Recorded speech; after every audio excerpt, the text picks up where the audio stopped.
हमारा एक दिन ऑफिस में खराब चला जाए, किसी से अनबन हो जाए या वाइफ से झगड़ा हो जाए, तो हमारे दिमाग में बस एक ही ख्याल आता है कि यार life is being very unfair to me, जो कुछ गलत हो रहा है वो मेरे साथ ही हो रहा है। लेकिन जब भी ऐसा ख्याल आपके दिमाग में आए तो थोड़ा समय निकालकर कर्ण के बारे में पढ़ना। कर्ण महाभारत का एक ऐसा कैरेक्टर है जिसकी लाइफ का every day is a bad day. वो जिस दिन पैदा हुआ उस दिन उसकी माँ ने उसको छोड़ दिया और फिर उसको एक नीची जाति के व्यक्ति ने पाला, जो कि महाभारत में महाराज धृतराष्ट्र का सारथी था। अब जब वो बड़ा हुआ तो उसको धनुष्मान चलाने का शौक चढ़ा, तो उसके जो पिताजी थे जिन्होंने उसको पाला वो उसको द्रोणाचार्य के गुरुकुल में ले गए। अब द्रोणाचार्य जी ने मना कर दिया कि भाई साहब आप जो है वो क्षत्रिय नहीं हो और मैं तो यहाँ पर राजपुत्रों को ही शिक्षा देता हूँ और अब मैं आपको शिक्षा नहीं दे सकता। उसको वहाँ से भगा दिया। अब शिक्षा उसको लेनी थी तो वो पहुँच गया परशुराम जी के पास ब्राह्मण के बेस में। अब परशुराम जी ने उसको शिक्षा दी। अब उसकी ट्रेनिंग जब पूरी हो गई तो परशुराम जी एक दिन उसकी गोद में सिर रख करके सो रहे थे, तो एक कीड़ा आया, बड़ा सा कीड़ा, और उसकी जान पर आकर के बैठ गया कर्ण की, और उसको वहां पर काटना स्टार्ट कर दिया। और जहां पर वो काट रहा था वहां पर काटते काटते उसने बड़ा सा एक घाव बना दिया और उससे खून बहुत ज्यादा बह गया। लेकिन कर्ण ने एक जरा सी आवाज भी मुंह से नहीं निकाली कि कहीं उसके गुरु की जो नींद है वो खराब ना हो जाए। लेकिन जब गुरुजी उठे तो गुरुजी ने देखा कि ये तो बहुत ज़्यादा घाव हो गया, खून बह रहा है। तो उन्होंने कहा कर्ण तुमने मुझे बताया क्यों नहीं? तो कर्ण ने कहा कि मैंने इसलिए नहीं बताया कि आपका आराम खराब हो जाएगा। कि नहीं, इसका मतलब तुमने मेरे साथ फ्रॉड किया है, क्योंकि इतनी सहन शक्ति किसी भी ब्राह्मण में हो ही नहीं सकती। इसका मतलब तुम क्षत्रिय हो और तुमने मेरे साथ फ्रॉड किया है, इसलिए मैं तुमको श्राप देता हूँ कि तुमने जो भी शिक्षा मुझसे प्राप्त करी है, जब भी तुमको उसकी सबसे ज़्यादा ज़रूरत होगी तुम उसको भूल जाओ। तो वहाँ से उसको वो श्राप मिल गया। अब उसकी ट्रेनिंग पूरी हुई, इस तरफ पांडवों की और कौरवों की ट्रेनिंग भी पूरी हो गई। तो द्रोणाचार्य जो है उन्होंने एक बहुत बड़े से टूर्नामेंट का आयोजन किया ताकि वो दुनिया को दिखा सके भी उन्होंने अपने जो शिष्य उनको क्या क्या सिखाया और वो कितने बढ़िया वॉरियर बन करके बाहर निकले। तो वहाँ पहुँच जाता है कर्ण, वो भी अपना युद्ध कौशल दिखाने के लिए। लेकिन वहाँ पर भी उसको पार्टिसिपेट करने के लिए अलाउ नहीं किया जाता। उसको कहते हैं अपना परिचय बता। अब परिचय बताता है तो वो कहते हैं तू क्षत्रिय नहीं है, और ना तो तू क्षत्रिय है और ना ही कोई राजा है, क्योंकि इस टूर्नामेंट में कोई क्षत्रिय, कोई राजा या फिर कोई राजकुमार वो पार्टिसिपेट कर सकता है। तो वहाँ उसको पार्टिसिपेट नहीं करने दिया जाता। तो वहाँ पर लेकिन एक चीज़ अच्छी होती है कि उसको दुर्योधन की फ्रेंडशिप मिलती है। दुर्योधन उसको दोस्त बना लेता है। दुर्योधन देख लेता है ये बंदा जो है ये एक ऐसा आदमी है जो कि अर्जुन को हरा सकता है, तो उसको वो अंग देश का राजा बना देता है। लेकिन जो दुर्योधन की दोस्ती है वो भी उस पर भारी पड़ती है, क्योंकि वही अंत में उसकी मृत्यु का कारण बनती है।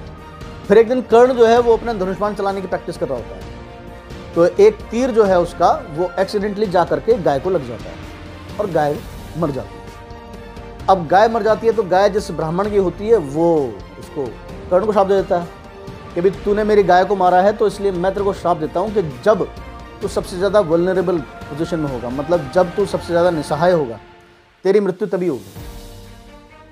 तो एक श्राप वहाँ से मिल गया। अब उसके बाद क्या होता है कि कर्ण कहीं से जा रहा होता है तो देखता है एक लड़की रो रही होती है, छोटी सी बच्ची होती है, वो रो रही होती है। उससे पूछता है कि क्या हुआ? तो वो लड़की बताती है कि मेरी कटोरे में घी था, वो नीचे गिर गया और अब जो है मेरी माँ जो है मुझे डांटेगी। तो कर्ण उसकी हेल्प करने के लिए एक मंत्र का उच्चारण करता है और उस मंत्र की मदद से वो धरती पे ज़मीन पे गिरा हुआ जो घी होता है उसको निचोड़ करके धरती में से और उसकी कटोरी में वापस डाल करके उसको दे देता है। लड़की चली जाती है। लेकिन जो वो धरती में से घी को निचोड़ता है उससे धरती माता को बहुत पीड़ा होती है। अब उस पीड़ा होने के कारण धरती माता उसको श्राप दे देती है कर्ण को कि जब तुझे सबसे ज़्यादा मेरी ज़रूरत होगी उसी टाइम मैं तुझे त्याग दूंगी। अब एक श्राप वहाँ से मिल जाता है कर्ण को। फिर पांडवों का अज्ञातवास खत्म होने के बाद भगवान श्री कृष्ण आते हैं उनकी तरफ से हस्तिनापुर शांति दूत बनकर। अब जब वो वहाँ पर आते हैं तो फिर वो कर्ण से भी मिलते हैं और कर्ण को अपने साथ घुमाने के लिए ले जाते हैं।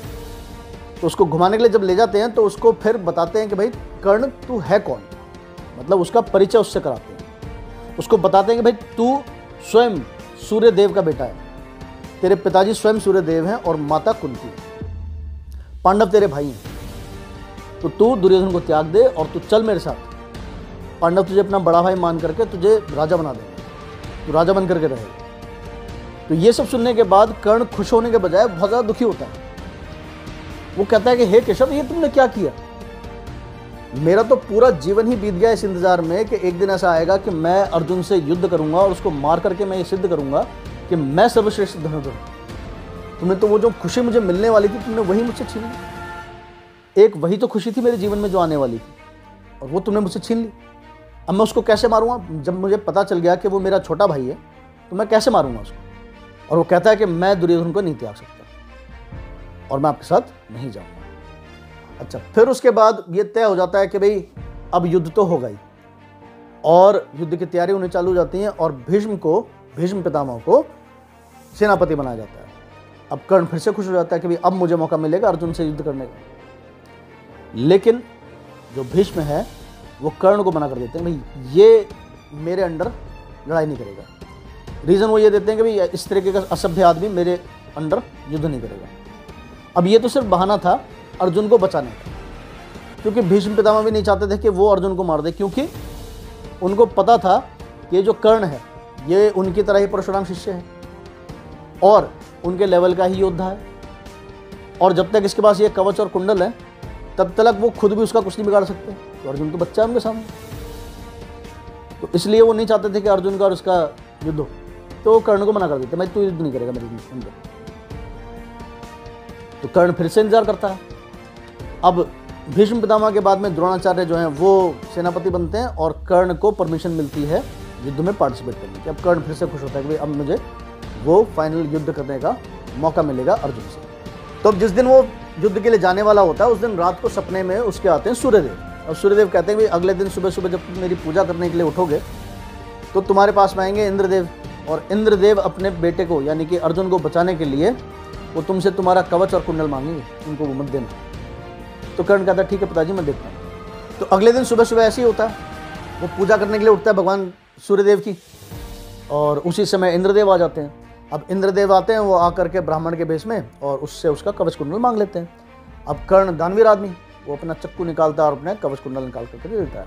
अब जो उसका कवच है वो मतलब ऐसा नॉर्मल कवच नहीं है कि जैसे वो वॉरियर्स वैसे पहनते हैं, वो तो उसका गॉड गिफ्टेड था, उसकी बॉडी का पार्ट था। जैसे कछुए की बॉडी पर शेल होता है, इस तरीके से उसकी बॉडी के ऊपर वो चिपका हुआ था, मतलब बॉडी का पार्ट था वो, उसको भी वो काट करके निकाल के दे देता है। अब इससे इंद्रदेव बड़े प्रसन्न होते हैं, वो कहते हैं भाई तुमको पता था कि मैं आऊँगा और मैं तुमसे यही मांगूंगा, तुम चाहते तो मना कर सकते थे लेकिन तुमने मना नहीं किया। तो उसके बदले में वो इंद्रदेव उसको एक दिव्यास्त्र दे करके जाते हैं। लेकिन फिर वहाँ पे युद्ध में आ जाता है घटोत्कच। अब घटोत्कच जो है वो कौरव सेना की ऐसी तैसी कर देता है। अब दुर्योधन उससे दुखी हो जाता है, और दुर्योधन उसको कर्ण को विवश करता है कि भाई जो तेरे पास दिव्यास्त्र वो उस पर चला दे। तो वो जो दिव्यास्त्र उसने अर्जुन के लिए बचाया होता है, वो दिव्यास्त्र वो घटोत्कच पे चला जाता है, तो वो उसका दिव्यास्त्र पे चला जाता है। अच्छा, फिर उसके बाद द्रोणाचार्य की मृत्यु हो जाती है और सेनापति उसको कर्ण को बनाया जाता है। तो कर्ण का फाइनल युद्ध होने वाला होता है अर्जुन से। तो उससे एक रात पहले कुंती वहां आती है कर्ण से मिलने, और कर्ण को बताती है कि तुम मेरा बेटा है और पांडव तेरे भाई हैं, तो तू ही लड़ाई वड़ाई मत कर। अगर तू लड़ाई करने से मना कर देगा तो युद्ध समाप्त हो जाएगा और सबकी जान बच जाएगी। तो तू चल मेरे साथ और तू राजा बन जाएगा। तो वो कुंती को मना कर देता है, लेकिन वो कुंती को एक वचन दे देता है कि भाई आपके दुनिया की नज़रों में 5 बेटे थे, तो युद्ध के बाद आपके 5 के 5 बेटे सुरक्षित रहेंगे। अब या तो मैं या फिर अर्जुन, दोनों में से कोई एक तो वीर गति को प्राप्त होगा ही होगा, दोनों में से कोई एक ही। अच्छा, फिर अगले दिन युद्ध होता है कर्ण का अर्जुन से। अर्जुन को बुरी तरीके से वो हरा देता है, और बस उसको एक लास्ट बाण चलाना होता है, और वो चलाने पर अर्जुन का काम तमाम। लेकिन वो अपना हाथ रोक लेता है, वो अर्जुन पे वो लास्ट तीर नहीं चलाता। जो जिस मोमेंट के लिए वो पूरी जिंदगी जीता रहा, वो मोमेंट उसके हाथ में आया, और उस टाइम पर उसने अपना हाथ रोक लिया और अर्जुन को नहीं मारा। तो उस दिन युद्ध खत्म होने के बाद दुर्योधन बड़ा नाराज होता है उसके ऊपर। दुर्योधन कहता है कि तूने अपने हाथ में आई हुई विजय छोड़ दी, तो अर्जुन को मार देता तो आज के आज ही युद्ध खत्म हो जाता, और जिस मोमेंट के लिए तू जी रहा था वो मोमेंट तेरे हाथ में आया, तूने उसको छोड़ दिया। तो कर्ण कहता है कि हाँ, वो क्षण जिसके लिए मैं पूरा जीवन जीता रहा वो मेरे हाथ में आया, लेकिन उसके लिए मैं युद्ध के नियम नहीं तोड़ सकता था जो स्वयं भीष्म पितामह ने बनाए थे। कि भी सूर्यास्त के बाद कोई भी युद्ध नहीं होगा। तो जब मैं वो तीर चला रहा था तो उस टाइम पे सूर्यास्त हो रहा था, तो अगर वो तीर मैं चलाता तो वो तीर सूर्यास्त से पहले अर्जुन तक नहीं पहुंच सकता था, इसलिए तीर मैंने नहीं चलाया। तो ये कह करके वो दुर्योधन को शांत कर देता है। लेकिन असली रीज़न ये है कि वो उसका छोटा भाई था, इसलिए उसको उसने छोड़ दिया। नहीं तो नियम तो पहले भी टूटते रहे, एक नियम और तोड़ देता, लेकिन क्योंकि छोटा भाई था तो इसलिए उसने उसको छोड़ दिया। अब अगले दिन फिर युद्ध होता है उसका अर्जुन से, और जब युद्ध होता है अर्जुन से तो फिर उस टाइम पर जो जो श्राप उसको मिले होते हैं, उसके गुरु का श्राप, उस ब्राह्मण का श्राप जिसकी गाय उसके तीर से मर जाती है, धरती माता का श्राप, ये सारे श्राप उसके ऊपर हावी हो जाते हैं। वो अपनी विद्या भूल जाता है, उसका रथ ज़मीन में धंस जाता है, वो नीचे उतरता है अपने रथ को बाहर निकालने के लिए, और उस टाइम पर वो निहत्था होता है। अर्जुन अपना तीर नीचे रख लेता है कि भाई अभी तो वो निहत्था, मैं अभी इसको नहीं मारूंगा। लेकिन भगवान श्री कृष्ण उसको, अर्जुन को मोटिवेट करते हैं कि भाई यही सही मौका है, इसको मार दो, नहीं तो दोबारा तेरे को मौका नहीं मिलेगा। और जो अर्जुन है वो अपना धनुष बाण उठाता है और फिर वो तीर चला देता है और कर्ण की मृत्यु हो जाती है। तो कहने का मतलब ये है कि कर्ण की लाइफ में इतनी ह्यूमिलिएशंस, इतनी एम्बैरेसमेंट्स, इतने फेलियर्स और इतनी टेंशन्स रही, लेकिन उसके बावजूद वो एंड तक उन सबसे लड़ता रहा।